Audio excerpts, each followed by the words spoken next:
The sky above the valley shimmered with the blue glow of the twin moons, casting long waves of silver light over the quiet landscape.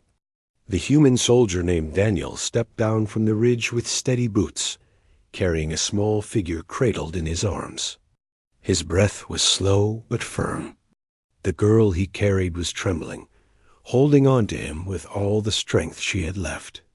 Her name was Mira. She was the lost daughter of the ruling queen of the Leoran people. For weeks, rumors had whispered that she had vanished during a border raid and might never be seen again. Her world had feared the worst. Her mother, Queen Leora, had searched every corner of the region.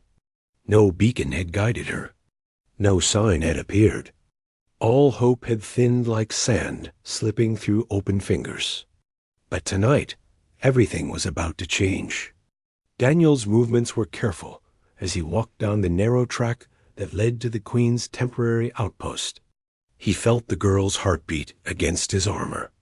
He had protected countless civilians before, but something about this child stirred a fierce sense of duty inside him. She had not spoken a full sentence since he found her, yet she refused to let go of him. She had been scared, hungry, and exhausted, and he had carried her across rugged terrain for 2 days to bring her home. The camp came into sight. Guards in silver plates froze when they saw the silhouette approaching.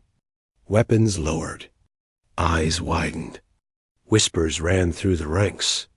The missing child was in the arms of the human soldier. One of the officers, a tall Leoran named Talwyn, stepped forward with a stunned expression. He held up a glowing lantern and pointed it toward the pair. The moment he saw the child's face, his knees nearly buckled. "It is her," he said. His voice rose. "Open the path. Call the Queen." The camp erupted. Lanterns lit, steps rushed.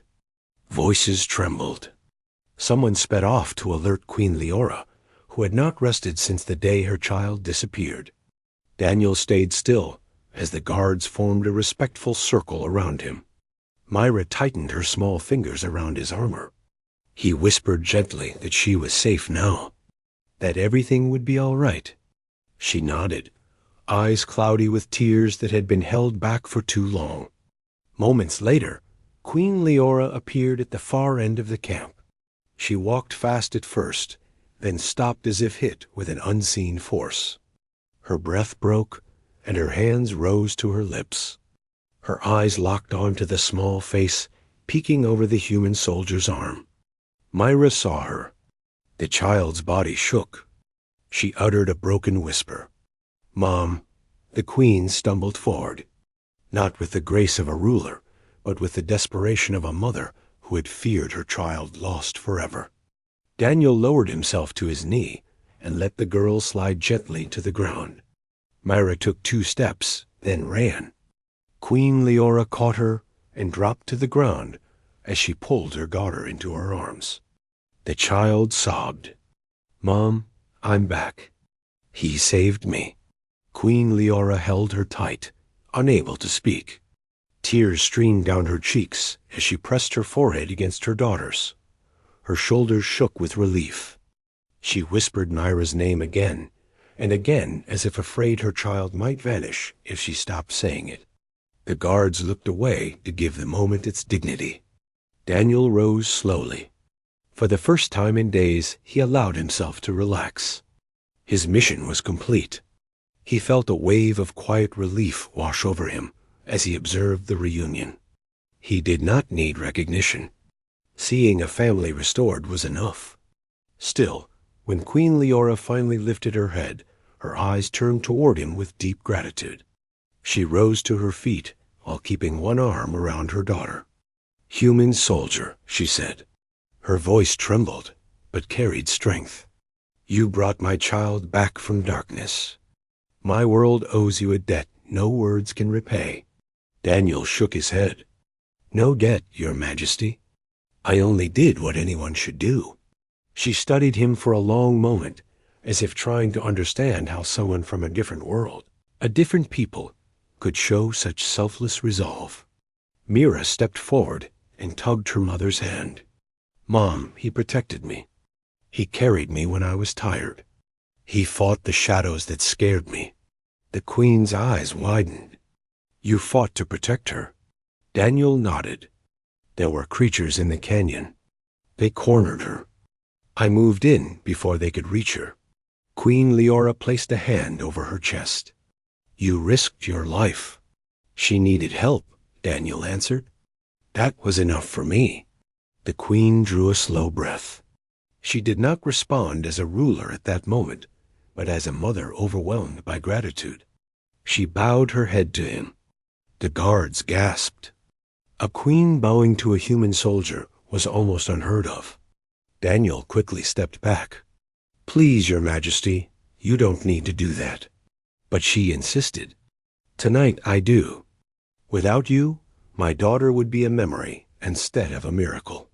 Mira ran back to Daniel and wrapped her small arms around his leg.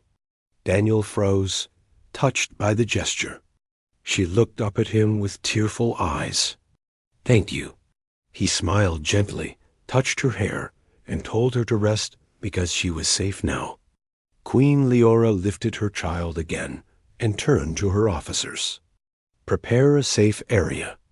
She needs rest and healing. The officers saluted and rushed to make arrangements. The Queen then looked back at Daniel. You will join me in the command hall.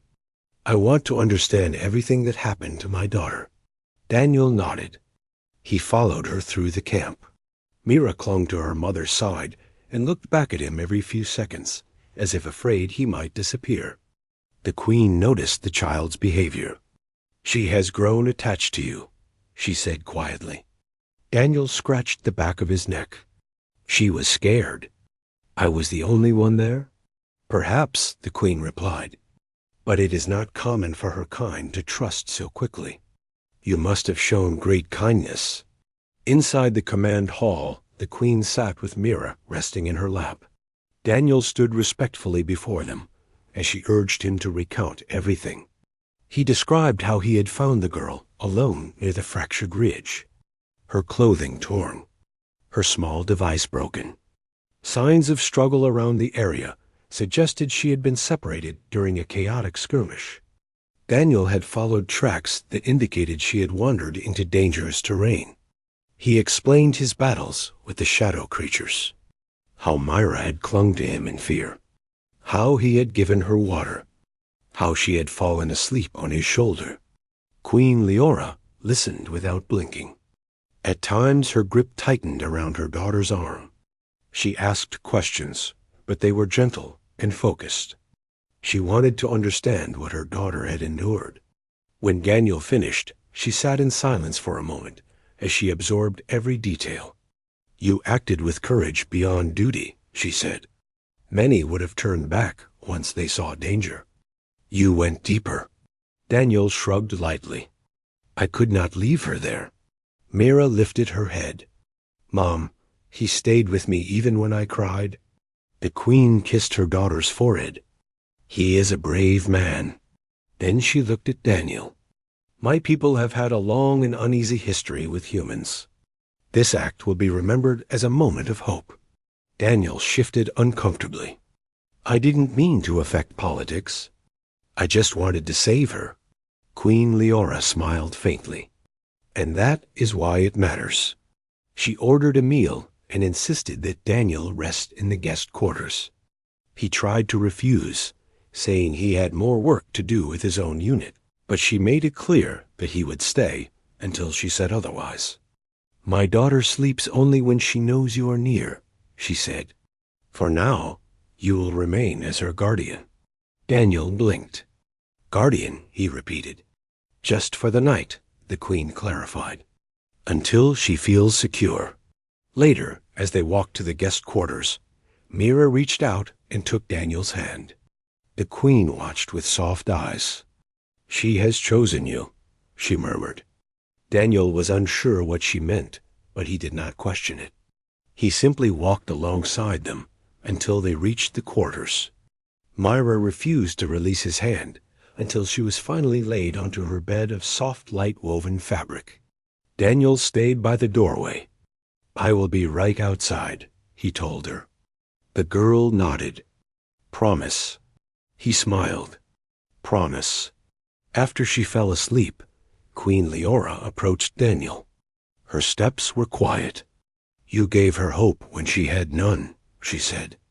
She spoke of you during the walk. She said you did not let go of her once. Daniel looked at the sleeping child. She reminded me of my little sister back home. The Queen's expression softened. You miss her. Every day, he replied. She is younger than Myra. The Queen lowered her head in respect for his honesty. Perhaps fate guided you to my daughter, because you understand the heart of a child. Daniel did not respond. The moment felt too heavy to break with words. The Queen moved to the balcony and gazed at the glowing night sky. When a child is taken from a mother, the universe grows dim, she said. But tonight it brightens again because of you. Daniel stood beside her. She is strong. She will heal. The Queen sighed gently. She survived because you gave her strength. They stood in silence for a while. The breeze carried the scent of flowers across the balcony. Lantern lights flickered across the camp as soldiers returned to their posts. The night slowly settled into calm. The next morning, Myra woke early and immediately asked for Daniel. The Queen sent for him, and he arrived quickly. The child wrapped her arms around him without hesitation. Queen Leora watched, her heart warm. She trusts you deeply, she said. You have become part of her story. Daniel knelt next to the girl. How are you feeling today? Safe, she answered. Because of you and Mom. Queen Leora touched her daughter's hair and smiled. We will never be apart again. She then turned to Daniel. I want you to stay until we return to the capital. I want my people